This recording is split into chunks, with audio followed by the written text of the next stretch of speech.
আজকে হচ্ছে আমরা ট্যাক্সে যদি ইন্টারভিউ দিতে চান অথবা কোনো অ্যাকাউন্টস পোস্টে ইন্টারভিউ দিতে যান, সেক্ষেত্রে কমন কিছু ট্যাক্স রিলেটেড প্রশ্ন করতে পারে। এটা নিয়ে হচ্ছে আমি আজকে ভিডিওটি করব। সেখানে হচ্ছে ১০১টি ইন্টারভিউ অথবা ভাইভা কোয়েশন থাকবে, যেটা হচ্ছে ২টা বা ৩টা ভিডিওর মধ্যে অন্তর্ভুক্ত থাকবে। তাই ভিডিওটা বড় হবে, সেটা দেখে নিবেন যাতে আপনি যেকোনো ইন্টারভিউ ট্যাক্স অথবা অ্যাকাউন্টস রিলেটেড ফেস করলে আপনি উত্তর দিতে পারেন।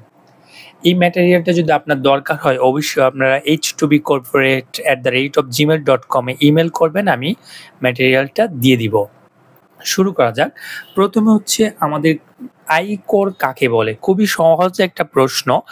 আয়ের উপর যে কর দেওয়া হয় সেটা হচ্ছে আয়কর। আমাদের দেশে ২ ধরনের কর ব্যবস্থা রয়েছে। সেটা একটা হচ্ছে আয়কর, যেটাকে আমরা প্রত্যক্ষ কর বলি, আরেকটা হচ্ছে পরোক্ষ কর, যেটাকে মূসক বলা হয়। এই ২টা সোর্স থেকে সরকারের অনেক বেশি রেভিনিউ কালেকশন করা হয়। তাই হচ্ছে আয়করের গুরুত্বটা মোটামুটি অনেক বেশি। তাই আপনি যদি একটা অ্যাকাউন্টসেও পরীক্ষা দিতে চান, আপনি যদি আইটিপি পরীক্ষা বা যেকোনো ইন্টারভিউ ফেস করতে চান, সেখানে অবশ্যই আপনার এই ধরনের সাধারণ প্রশ্ন করতে পারে। তারপর দ্বিতীয় হচ্ছে আয়বর্ষ। এখানে আয়বর্ষ আর হচ্ছে করবর্ষ ২ টা জিনিস আমি নিয়ে আসছি এই কারণে, যারা হচ্ছে একদম নতুন, ট্যাক্স সম্পর্কে কোনো জ্ঞান নেই, তারা হচ্ছে এটার মধ্যে গুলিয়ে ফেলে যে কোনটা আয়বর্ষ, কোনটা করবর্ষ। এটার জন্য শুরুতে বলে রাখি, ট্যাক্স অফিস যে ক্যালকুলেশন বা হিসাব করে, সেখানে ওরা আয়বর্ষ নিয়ে কোনো কাজ করে না। ওরা হচ্ছে করবর্ষ নিয়ে কাজ করে। সিমিলারলি কোম্পানিতে যখন কোনো কথা বলা হয়, অর্থাৎ ইনকাম ইয়ার নিয়ে অথবা অডিট রিপোর্ট নিয়ে কথা হয়, সেখানে কথা বলা হয় ট্যাক্স ইয়ার নিয়ে, অর্থাৎ যেটা হচ্ছে ইনকাম ইয়ার অথবা ফিনান্সিয়াল ইয়ার নিয়ে। ওখানে কিন্তু কর বর্ষ, যেটা অ্যাসেসমেন্ট ইয়ার নিয়ে কথা বলে না। তাহলে আমরা দেখলাম, কোম্পানিতে যখন আপনি কাজ করবেন অথবা অডিট রিপোর্ট নিয়ে কাজ করবেন, তখন হচ্ছে আপনি আয় বর্ষ নিয়ে কাজ করবেন। আর ট্যাক্স অফিসের সাথে যখন ডিল করবেন, কথা বলবেন, তখন হচ্ছে আপনাকে কর বর্ষ নিয়ে অর্থাৎ অ্যাসেসমেন্ট ইয়ার নিয়ে কাজ করতে হবে। তাই ২ টা জিনিস খুব ভালোভাবে মাথায় রাখতে হবে।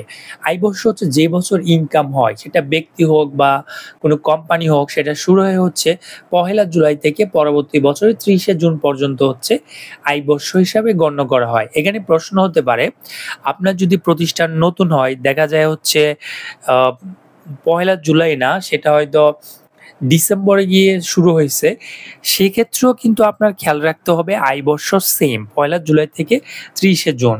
অ্যাসেসমেন্ট ইয়ারও সেম পরবর্তী বছর হবে। এখন আরো একটা প্রশ্ন, কমন প্রশ্ন হতে পারে যে এই ২ টাকে অর্থাৎ আয় বর্ষ, কর বর্ষ ২ ভাগে ভাগ করার সুবিধা কি বা কেন করছে? এটার কারণ হচ্ছে, যে বছর আমরা ইনকাম করি তার পরের বছর গিয়ে আমাদেরকে ট্যাক্স দিতে হয়। কারণ আমরা যে বছর ইনকাম করি, ওই বছর ট্যাক্স যেটা দেই, যেটাকে আমরা অ্যাডভান্স ট্যাক্স বলি, সেটা হচ্ছে অনুমান ভিত্তিতে দেওয়া হয়, টিডিএস সেটা দেওয়া হয়। কিন্তু ফাইনাল ট্যাক্স আমার কত আসবে, সেটা হচ্ছে আমার ওই বছরে আয় শেষ করতে হবে। তার জন্য হচ্ছে আয় বছর আর হচ্ছে কর বৎসর আলাদা হয়। তাহলে আমরা বুঝলাম, যে বছর ইনকাম করবে এর পরবর্তী বছর হচ্ছে কর বর্ষ। যেমন ওখানে যদি আমরা দেখছি ১লা জুলাই থেকে ১লা জুলাই থেকে ৩০শে জুন, আর এটাও সেম পরবর্তী বছরে ১লা জুলাই থেকে ৩০শে জুন পর্যন্ত হচ্ছে কর বর্ষ। এটার একটা উদাহরণ আমি ৪ নম্বরে নিয়ে আসছি। সাধারণত কর বর্ষ কিভাবে নির্ধারণ করা হয়? এখানে বলা হচ্ছে, যেমন যদি আমরা দেখি ১লা জুলাই ২০২৪ থেকে ৩০শে জুন ২০২৫ পর্যন্ত আয় বর্ষের জন্য কর বর্ষ হবে, অর্থাৎ আমরা আয় বর্ষের বললাম যে ১লা জুলাই ২০২৪, এটা শেষ হয়েছে ৩০শে জুন ২০২৫, আর তার জন্য হচ্ছে কর বর্ষ হবে হচ্ছে ২০২৫ এবং ২৬, অর্থাৎ পরবর্তী বছর হচ্ছে কর বর্ষ হিসেবে গণ্য করা হবে। ৫ নম্বর প্রশ্ন হচ্ছে, একক ব্যক্তি করদাতার আবাসিক মর্যাদা নির্ণয়ের নিয়মাবলী বলুন। এটা খুবই গুরুত্বপূর্ণ। অর্থাৎ বাংলাদেশে যারা আমরা বসবাস করি, তারা অবশ্যই হচ্ছে বাংলাদেশের নাগরিক। বাংলাদেশে কেউ যদি বিদেশে থাকে, তারা হচ্ছে প্রবাসী বাঙালি। আর যারা হচ্ছে বিদেশ থেকে এসে বাংলাদেশে কোনো চাকরি করে অথবা ব্যবসা করে তাদের জন্য হচ্ছে এই ধারাটা খুবই গুরুত্বপূর্ণ। অর্থাৎ তারা আবাসিক নাকি, যেটাকে আমরা নন রেসিডেন্ট বাংলাদেশি, আরেকটা হচ্ছে নন রেসিডেন্ট বলা হয়। অর্থাৎ তারা যদি বাংলাদেশে একটা ইনকাম ইয়ারে 183 দিন বাংলাদেশে অবস্থান করে, অর্থাৎ আমরা জানি 1 বছর সমান হচ্ছে 365 দিন, কিন্তু 365 দিন না, ওনারা যদি কমপক্ষে 183 দিন বাংলাদেশে অবস্থান করে, অথবা আরো একটা শর্ত হচ্ছে পূর্ববর্তী 4 বছরে, অর্থাৎ 365 দিন হবে পূর্ববর্তী 4 বছরের সবগুলা মিলে, এবং উক্ত যে আয় বছরে আমরা হিসাবটা করতে যাচ্ছি সেখানে হচ্ছে 90 দিন বাংলাদেশে অবস্থান করে, তাহলেও সে হচ্ছে আবাসিক বাঙালি হিসেবে বিবেচিত হবে। তার জন্য হচ্ছে বাংলাদেশের মানুষ যেরকম ট্যাক্সের স্ল্যাব অনুসারে ইনকাম কাউন্ট করে, স্পেশালি হচ্ছে স্যালারি ইনকামের ক্ষেত্রে যারা বিদেশিরা বাংলাদেশে চাকরি করে, ওরা যদি এই শর্তটা পূরণ করে তাহলে একজন বাংলাদেশি যে রকমের স্ল্যাব অনুসারে, যেমন 3,75,000 এটা হচ্ছে এক্সামটে, তারপর হচ্ছে 10% এরকম যে একটা স্ল্যাব, এটা ওরাও পাবে। আর যদি ওরা এই কন্ডিশনগুলো ফিল আপ না করে তাহলে তারা হচ্ছে নন রেসিডেন্ট বাংলাদেশি, অর্থাৎ নন রেসিডেন্ট হিসেবে কাউন্ট হবে। তখন তাদের ক্ষেত্রে হচ্ছে ট্যাক্স রেট হবে 30%, অর্থাৎ তারা যাই ইনকাম করুক তার উপর হচ্ছে 30% ট্যাক্স বাংলাদেশকে দিতে হবে। তাই হচ্ছে যারা বিদেশি ওনারা হচ্ছে এই কন্ডিশনটা ফুলফিল করলে তাদের ট্যাক্সের পরিমাণ অনেক বেশি কমে যায়, আর ফুলফিল না করলে অনেক বেশি বেড়ে যায়। তারপর হচ্ছে 6 নম্বর প্রশ্নতে আমরা রিটার্ন কি, এখন যদি আমরা খুবই বেসিক প্রশ্ন বলি যে রিটার্নটা আসলে কি।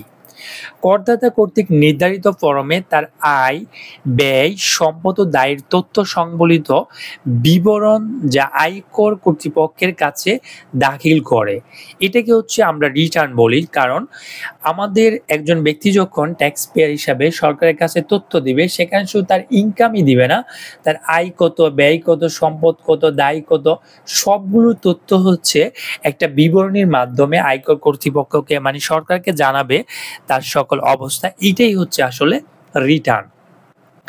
রিটার্ন ফর্ম কোথায় পাওয়া যায়? রিটার্ন ফর্মটা কোথায় পাওয়া যাবে? আমরা জানি সকল আয়কর অফিসে পাওয়া যায়। এটা হচ্ছে আপনি যদি চান যে হ্যান্ড রাইটিং কোনো রিটার্ন দিবেন, অথবা এনবিআর এর কোনো একটা ওয়েবসাইট, যেটা আমরা জাতীয় রাজস্ব বোর্ডের ওয়েবসাইট থেকে প্রিন্ট করে নিয়েও দিতে পারবেন। কিন্তু ইন প্র্যাকটিক্যালে আমরা যেটা দেখি সেটা হচ্ছে আমরা হচ্ছে একটা এক্সেল ফরম্যাট ডেভেলপ করি, ওখানে হচ্ছে সকল ধরনের ইনফরমেশন দিয়ে তখন হচ্ছে আমরা ট্যাক্স ক্যালকুলেশন করি। তাই আগে যেটা হ্যান্ড রাইটিং আয়কর রিটার্নটা করা হতো, এখন তেমন করা হয় না, তবে 2-4টা যে করে না এরকম না, তার মানে হচ্ছে সবাই এক্সেল ফরম্যাটেই করে। রিটার্ন দাখিলের সময় কখন? ব্যক্তি করদাতার জন্য সাধারণত প্রতি বছর 1 জুলাই থেকে 30 নভেম্বর কর দিবস পর্যন্ত। অর্থাৎ এখানে একটা জিনিস খেয়াল রাখতে হবে, সর্বশেষ আইন অনুসারে যেটা সংশোধনী আসছে যে 30 নভেম্বর যদি ট্যাক্স ডে কাউন্ট করা হয়, কোম্পানির ক্ষেত্রে কিন্তু আলাদা নিয়ম আছে। সেটা হচ্ছে কোম্পানির বর্তমানে তার যখন ইনকাম ইয়ার শেষ হবে তার পরবর্তী বছরের 9 মাস পরে 15 দিন যেটা আসবে, যেমন একটা কোম্পানি যদি ইনকাম ইয়ার শেষ হয় 30 জুন, তাহলে সে মার্চের 30 তারিখ পর্যন্ত রিটার্ন, মার্চের 15 তারিখ পর্যন্ত সে রিটার্ন দিতে পারবে। অথবা যদি মার্চের 15 তারিখ অথবা সেপ্টেম্বর আরেকটা হিসাব আছে, ওইটা অনুসারে হচ্ছে কোম্পানির ট্যাক্স ডে হচ্ছে একদম আলাদা। ব্যক্তির ক্ষেত্রে সাধারণত নভেম্বর 30ই থাকে। তাই আপনাকে হচ্ছে প্রশ্নে আপনি কোনটা করছে যে কোম্পানির ট্যাক্স ডে নাকি ব্যক্তির ট্যাক্স ডে, এই অনুসারে হচ্ছে আপনাকে উত্তরটা করতে হবে। তারপর হচ্ছে কর দিবস পরবর্তীকালে রিটার্ন দাখিল করা যাবে কিনা? অবশ্যই দাখিল করা যাবে, কারণ আমরা জানি কর দিবসের মধ্যে যখন রিটার্ন সাবমিট করা হয়, অর্থাৎ ট্যাক্স ডে অর্থাৎ লাস্ট ডে যদি 30 নভেম্বর হয়, তখন হচ্ছে ধারা 173 অনুসারে ট্যাক্স দিতে হয়। আর যদি কোনো কারণে আপনি রিটার্ন সাবমিট করতে না পারেন ট্যাক্স ডের মধ্যে, কর দিবসের মধ্যে, তাহলে হচ্ছে আপনাকে 174 ধারা অনুসারে সুদ অথবা জরিমানা সবগুলা সহ হচ্ছে আপনাকে রিটার্নটা সাবমিট করতে পারবে। তার মানে হচ্ছে আপনি যখন ইচ্ছা তখনই রিটার্ন সাবমিট করতে পারবেন। তবে আপনাকে ধারা 74 রিটার্ন দাখিল করলে শুধু যে সুদ অথবা সুদের সাথে জরিমানা দিতে হবে এরকম না, ওখানে যে অনেকগুলা এক্সাম্পশন থাকে ইনকামে, সেটা হচ্ছে ডিজালা হয়ে যাবে। আপনার দেখা যায় ট্যাক্স যেটা 100 টাকা দিতে হতো এটা 300 টাকা হয়ে যেতে পারে। রিটার্ন কারা দাখিল করবেন? যাদের আয় করমুক্ত সীমা অতিক্রম করে, যাদের টিআইন থাকা বাধ্যতামূলক এবং যারা গাড়ি, ফ্ল্যাট ইত্যাদির মালিক। অর্থাৎ যখনই হচ্ছে আপনি একটা টিন নিবেন তখন হচ্ছে আপনাকে রিটার্ন দেওয়াটা বাধ্যতামূলক হয়ে যাবে। কর দিবস কি? ব্যক্তি শ্রেণীর করদাতাদের জন্য আয়কর রিটার্ন দাখিলের শেষ দিন, যা সাধারণত 30 নভেম্বর। এই প্রশ্নটা আমি বারবার নিয়ে আসছি কারণ এটা খুবই কমন একটা প্রশ্ন জিজ্ঞেস করার মতো। আপনার ইন্টারভিউতে জিজ্ঞেস করতেই পারে যে কর দিবস কি? বা বিভিন্ন ধরনের অ্যাঙ্গেলে যে আমি যদি আয় বৎসর এটা হয় তাহলে কর দিবস কখন হবে বা কর বৎসর কোনটা হবে, এরকম প্রশ্ন। রিটার্ন দাখিল না করলে কি হয়? রিটার্ন দাখিল যদি না করেন তাহলে জরিমানা দিতে হবে, অতিরিক্ত সুদ আরোপ হবে, অন্যান্য শাস্তিমূলক ব্যবস্থা গ্রহণ করতে পারবে। সেটা হইতে পারে আপনার গ্যাস লাইন কেটে দিতে পারে, আপনার ব্যাংক জব্দ হতে পারে, অনেক ধরনের সমস্যা ফেস করতে হবে। তাই সময় মতো অবশ্যই রিটার্ন দিতে হবে যারা টিন নিয়েছে। কর রেয়াত কি? করদাতা মোট প্রদেয় কর থেকে নির্দিষ্ট কিছু বিনিয়োগের উপর যে পরিমাণ অর্থ ছাড় দেওয়া হয় তাকে কর রেয়াত বলে। অর্থাৎ আপনি যদি নির্দিষ্ট খাতে যদি ইনভেস্টমেন্ট করেন তাহলে দেখা যায় হচ্ছে একটা করের একটা ছাড় পাবেন, যেটা হচ্ছে কর রেয়াত বলে। আয়ের বিবরণী কাকে বলে? করদাতা কর্তৃক নির্ধারিত ফরমে তার আয়, ব্যয়, সম্পদ দেয়। এটা হচ্ছে আরো ডিটেইলস যদি বলা হয় যে সকল ধরনের তথ্য হচ্ছে এনবিআর কে আমাদের প্রতি বছর শেষে কর বর্ষে হচ্ছে আমাদের সাবমিট করতে হয়, যেটা হচ্ছে আয়ের বিবরণী। এটা আমি শুধু আয়ের বিবরণী মানে এই নয় শুধু আপনি আয় দিবেন, এটা প্রশ্নটা রাখার উদ্দেশ্য হচ্ছে আপনাকে যদিও বলে আয় বিবরণী, সেক্ষেত্রেও কিন্তু আপনার আয়, ব্যয়, সম্পদ দেয় সবগুলো জিনিসই আপনাকে নিয়ে আসতে হবে। স্বয়ংকর নির্ধারণের শর্ত কি? নির্ধারিত সময়ের মধ্যে রিটার্ন দাখিল করা, প্রযোজ্য কর পরিশোধ করা, রিটার্নের সাথে প্রয়োজনীয় সকল দলিলাদি যেমন ব্যাংক বিবরণী, বেতন বিবরণী ইত্যাদি দাখিল করা। তো স্বয়ংক্রিয় কর নির্ধারণ, যেটাকে আমরা সেলফ অ্যাসেসমেন্ট বলি, যে আমার সকল প্রকার আয়, ব্যয়, সম্পদ দায় এগুলো হচ্ছে আমি নিজে হিসাব করে সরকারকে হচ্ছে সেই অনুসারে ট্যাক্স দিয়ে দিব, যেটা হচ্ছে আমাদের আয় বিবরণী হিসাবে স্বয়ংক্রিয় কর নির্ধারণ বলে, যে নিজে নিজের কর অ্যাসেসমেন্ট করে ফেলা। কখন আয়ের বিবরণী দাখিল করতে হয়? ব্যক্তি করদাতার জন্য সাধারণত কর বর্ষে, যেটা 1 জুলাই থেকে 30 নভেম্বর কর দিবসের মধ্যে রিটার্ন দাখিল করতে হয়। অর্থাৎ যখনই আপনাকে কর বর্ষ রিটার্ন দাখিল করতে হবে সেটা এরকম না। আপনার যদি দেখা যায় কোনো এসআরও দ্বারা যদি সময় বৃদ্ধি করে, ওই বৃদ্ধি করার লাস্ট সময়টাকেও হচ্ছে কর দিবস হিসাবে গণনা করা হবে। কর ফেরত বলতে কি বোঝো? করদাতা যদি তার প্রদেয় করের চেয়ে বেশি অর্থ পরিশোধ করে থাকেন তবে অতিরিক্ত জমাকৃত অর্থ ফেরত পাওয়ার প্রক্রিয়াকে কর ফেরত অর্থাৎ ট্যাক্স রিফান্ড কখন হবে?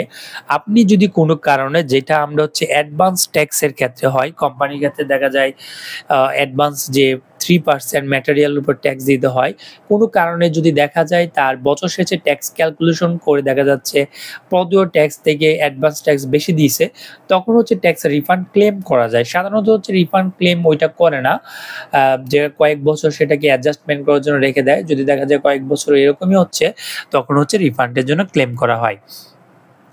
করদাতা কর্তৃক প্রদেয় করের পরিমাণ নির্ধারণ করেন।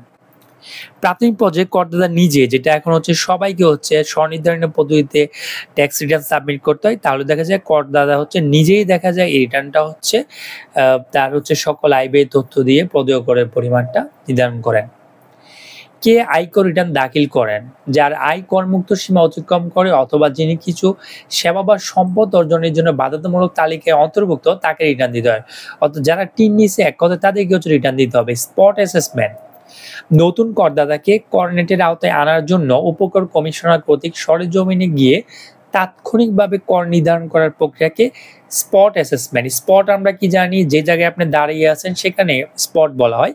তাহলে স্পট অ্যাসেসমেন্ট, যদিও এটা প্র্যাকটিক্যালি ওই রকম দেখা যায় না, এটার মানে হচ্ছে কর কর্তৃপক্ষ গিয়ে আপনার সকল হিসাব টিকাস করে একটা কর ধার্য করে দিবে, সেটাকে হচ্ছে স্পট অ্যাসেসমেন্ট বলে।